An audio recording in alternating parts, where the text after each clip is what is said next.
Today I'm wearing my hair up because I haven't washed it in 2 days, so it's like greasy hair or egg. I'd rather look like an egg than have greasy hair.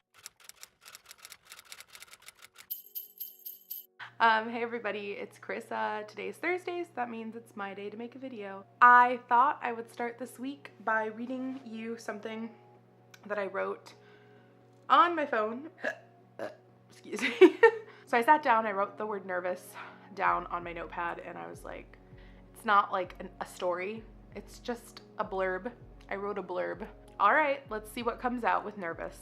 So this is what came out, and let's just read it, shall we? When you're young, you're fearless, or at least you should be. Climbing a wall and jumping off of it with your friends doesn't scare you. Going door to door asking for donations doesn't make you uneasy. Well, at least it shouldn't, right? The pure thought of going swimming before 30 minutes shouldn't make you go into hysterics, should it? I mean, of course not. That would make someone a weenie, a baby, a chicken, a scaredy cat. Crazy. When I was young, I was so afraid of everything. I never liked Halloween or the people dressed as characters at Disneyland. I was scared of cars in parking lots letting me cross in front of them. Being in a swimming pool alone made me feel like I was the next victim in a Jaws movie. Bumblebees were monsters, and don't even get me started on the dark. As I got older, my fears grew. I was still uneasy in the dark. The people in costumes made me confused, and the bumblebees, well, I mean, I still wasn't too fond of them, but there was more. I became nervous around people. I was afraid their eyes were wandering my body and their negative thoughts revolved around me. If I heard someone laugh, it was probably about me.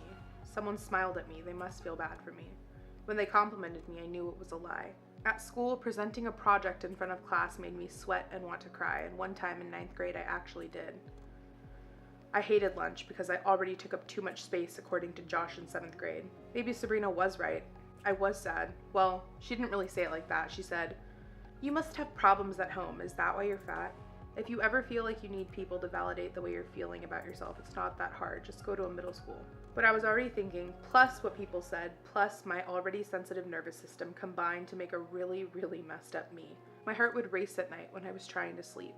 I woke up nauseous with extreme head pain covered in sweat. My mind got the best of me. I sat and wondered why I was ever born, why I was making this happen to myself. Taking anger out on your body is a lot easier than it seems. It wasn't until 16 that I realized I wasn't doing this to myself. My nervousness had a name, anxiety. It wasn't the one making me hate myself or making fun of me, but it did have a lot to do with the way that I coped and the way that I overthought the dark. I learned new ways of comforting it and forced myself to go outside. I learned that I was the one in charge. I'm 20 now, and my nerves still like to remember certain people and places, and sometimes I get uneasy at irrational things. I found that nothing is too far gone that a little lavender oil, shutting my eyes, and breathing can't fix. I'll always be this way, and that's okay. At least with all of my fears and uncertainty, I love myself. I love who I am and who I've become. Anxiety, nervousness, whatever you want to call it, it's not the worst thing in the world. It's just a bump in the road.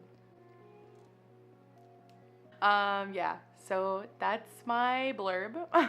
I hope you liked it. I just was inspired to write that because it wasn't until I was about 16 years old that I realized that there was a reason why my stomach hurt when I went in public, and there was a reason why I would start sweating in social situations. And also, just so you know, like, I'm totally aware that like just having a low self-esteem and like being made fun of has nothing to do with anxiety. That's just another wonderful thing that's happened to me in my life. That did definitely contribute to the way that I felt overall.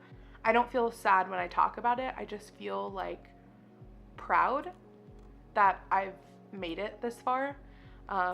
Obviously I'm not doing great things. I still live with my parents and I'm going to community college, but I'm genuinely very proud of where I've come because a lot of people sadly don't make it this far when they've had so many obstacles. And I'm just proud of where I am and happy finally with myself and my skin and the people around me, and I just wanted to share that with you. So yeah. Hopefully you stick around to see what happens next because everybody else probably has some awesome ideas.